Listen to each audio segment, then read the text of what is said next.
রবিবার সকাল সকাল রেডি হয়ে নিয়েছিলাম, গিয়েছিলাম নৈহাটির বড়মার কাছে পুজো দিতে। তো যেহেতু আমার এখানে শাড়ি নেই, তো সেই জন্যেই একটা কুর্তি পরে নিয়েছিলাম। আর মেয়েও কিন্তু একদম রেডি হয়ে গিয়েছিল। এরপরে চলে এসেছিলাম স্টেশনে। তো আমরা যেখানে থাকি, তো সেখান থেকে নৈহাটি কিন্তু খুবই কাছে। আর খুব সকাল সকাল বেরিয়ে পড়েছিলাম, যাতে তাড়াতাড়ি বাড়িও ফিরে আসতে পারি। তো দেখো, আমরা কিন্তু একটু অপেক্ষা করছিলাম ট্রেন আসার জন্য। তো তারপরে আমরা ট্রেনে উঠে পড়েছি। ট্রেন একদমই ফাঁকা ছিল। অনেক দিন ধরেই ইচ্ছা ছিল নৈহাটির বড়মার কাছে যাওয়ার, কিন্তু যাওয়াই হচ্ছিল না।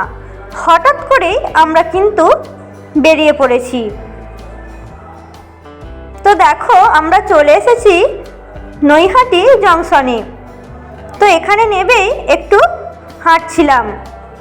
তো তারপরে কিন্তু আমরা স্টেশন থেকে টোটো নিয়েছিলাম, কিন্তু টোটোর কোনো দরকারই ছিল না। যেহেতু আমরা প্রথমে এসেছি, তো জানতাম না যে মন্দির কিন্তু স্টেশন থেকে খুবই কাছে। এরপর আমরা চলে এসেছিলাম পুজোর ডালা নিতে।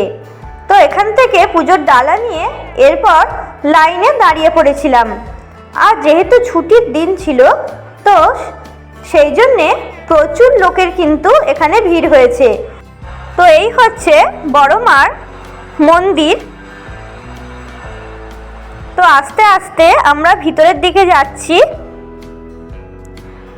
তো যতটা ভেবেছিলাম ভিড়, তো দেরি হতে পারে, কিন্তু খুবই তাড়াতাড়ি আমরা মন্দিরের ভিতরে ঢুকে পড়েছিলাম। আর দেখো, মন্দিরের ভিতরেও কিন্তু প্রচুর লোক। যাই হোক, আমরা কিন্তু খুব ভালোভাবেই পুজো দিয়েছিলাম। তো এবার বাড়ি ফেরার পালা। তো সেই জন্যেই চলে এসেছি কিন্তু স্টেশনে।